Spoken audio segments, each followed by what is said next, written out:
Hello, Westside. Welcome to the sermon for April 18th, 2021. I debated whether or not to bring this sermon to you pre recorded or to do it live over Zoom Church on Sunday as we get closer and closer to finally being able to gather into some sort of in person service, which we're going to do the first weekend of May. We're going to kind of build more towards the way we used to do church, where everything's not pre recorded, but we do it live and together. And I am so looking forward to that day and to that experience. For this Sunday, however, I wanted to do a little bit of both, to do some of it pre recorded for some of the thoughts that I'd really like to share with you that are really on my mind and heart to share with you. And then also gather together over Zoom on Sunday. One of the things I'm really looking forward to about gathering together is not recording these sermons during the week. You probably can't tell it's not my favorite thing in the world, given I have such a high quality production product. I make it look seamless and amazing and oh so professional, but it's really not my favorite thing to preach to a little camera on my computer, and every now and then for some reason my computer freezes during these and I have to keep recording and splice it together, and it's not a joyful experience for me, and not nearly as wonderful as looking at your faces, even if they will be masked here in a couple of weeks. But I feel deeply compelled to bring a short message to you before Sunday.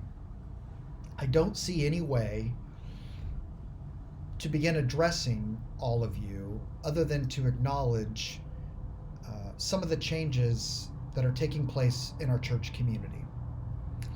It's of course not easy to talk about because we still don't know for sure what the future is going to look like. And I, for one, I have some anxiety about that and worry about that. I like to have a really clear plan. I don't like ambiguity, especially when it comes to things as important as church and church community. And our faith community is so incredibly important. I want to just gaze a year in the future to know what happens. But alas, that doesn't seem to be a viable option. Our community leaders have shared that we are exploring joining up in some way with another faith community that's going to be better suited in our current culture for our physical building and location. And again, there's still a lot of ambiguity about this. As we have said, nothing is set in stone. We're still in discovery mode. And yet, this is news. And it's news that likely hits each of us differently. News that comes to us in different ways. Some of us feel relief. The pressure of sustaining a viable church body in a building that's ill-suited, in a culture that's incredibly difficult to do church in, has left some of us exhausted. And there's feelings of guilt that we haven't done more with the space that we have. We so wanted to fill the large space that we've been given with ministries, to use every inch of our square footage for kingdom work. This has not happened despite many, many efforts and the best of intentions and the sincerest of prayers. We have been in early morning meetings and late night meetings. We have hired outside consult. We have sought wise minds from inside and outside our church community. We tried this, we tried that. We're tired. And so the news comes as relief for some of us. For others of us, this news comes as complete shock.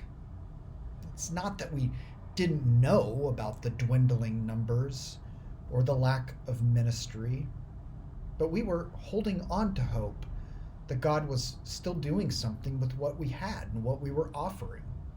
Some of us, frankly, enjoy the intimacy of a smaller church body, even if we are meeting in a large space.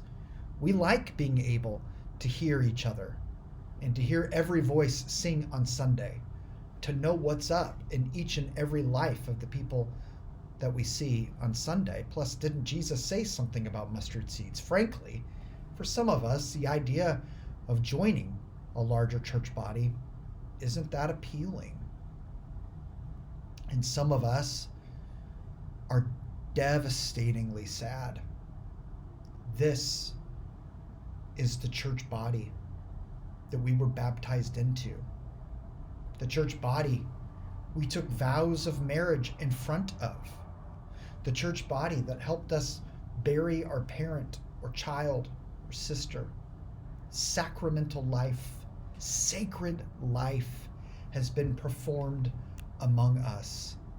It's not that we don't understand the reality of what's taking place and what's been happening, but it is the case that we are grieving this reality. Whom will we do sacred life around in the future? Where will we go to sacrament? Relief, shock, sadness, anger, frustration.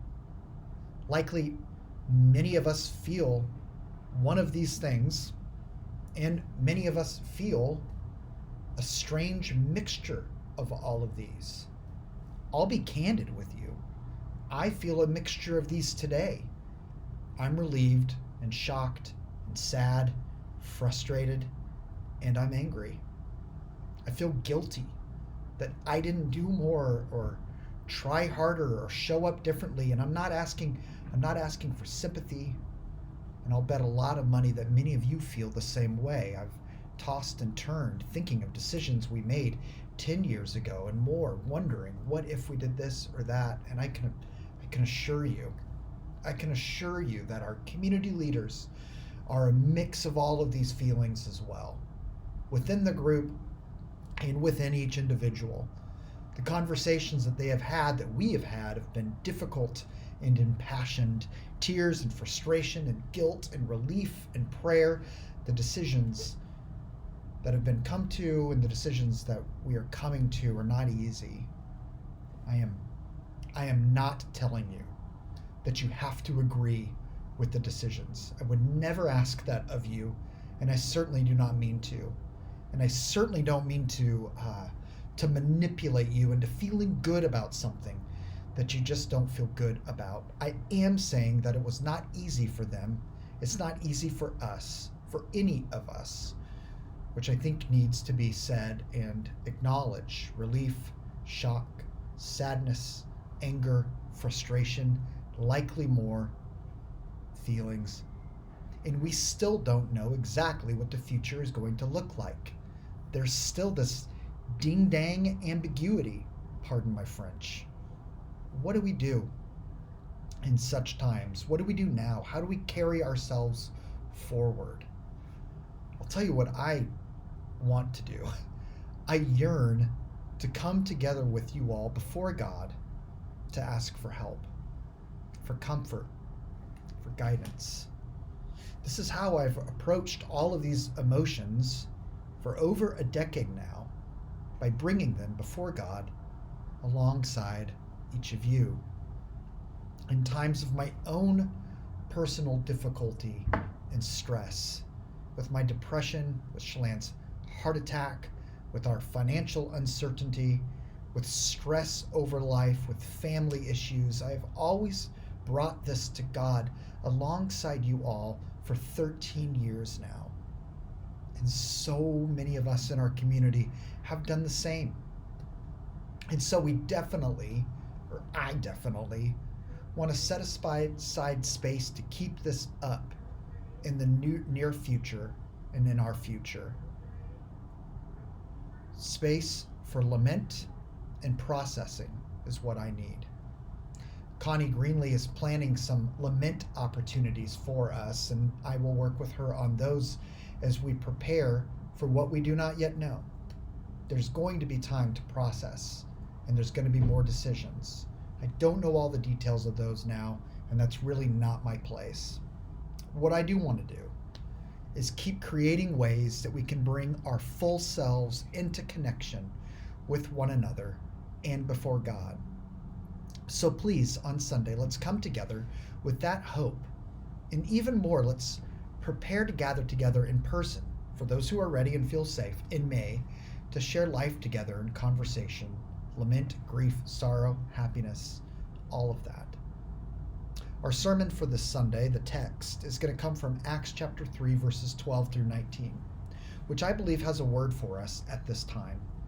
I'm going to read it now and give us a little teaser of a conversation I hope to have on Sunday. It's actually pretty interesting. This was the same text that I used in my interview weekend when I taught adult Bible class over Father's Day weekend nearly 13 years ago.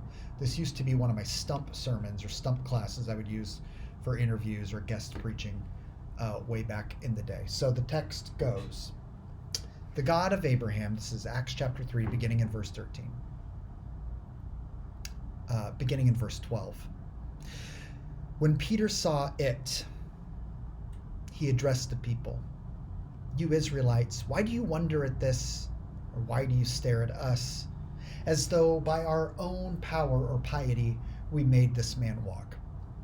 The God of Abraham, the God of Isaac, and the God of Jacob, the God of our ancestors, has glorified his servant Jesus, whom you handed over and rejected in the presence of Pilate, though he had decided to release him. But you rejected the holy and righteous one and asked to have a murderer given to you. And you killed the author of life, whom God raised from the dead. To this we are witnesses. And by faith in his name itself has made this man strong, whom you see and know. And the faith that is through Jesus has given him this perfect health in the presence of all of you. And now, friends, I know that you acted in ignorance, as did your rulers. In this way, God fulfilled what he had foretold through all the prophets, that his Messiah would suffer. Repent, therefore, and turn to God, so that your sins may be wiped out." When Peter saw it, what is the it that Peter saw? What did Peter just see that made him say these things and address the crowd in this way? He saw something that he has been waiting to see. He saw something he's been yearning to see. He saw something that he's wondered about, prayed about, hoped in. He saw what he's been waiting to see. We're going to dive into the it on Sunday. Lean into the story to help us through the emotional, turbulent times that we're in. We're feeling a lot of things about what is taking place in our community, and I believe the it in this passage is what Peter sees, and it holds a clue for where we can turn. It also has some sadness and lament that I want to share with you as we reflect more on Sunday on this. Until then, may the Lord bless you and keep you. May the Lord make his face to shine upon you. May the Lord be gracious to you and give you peace.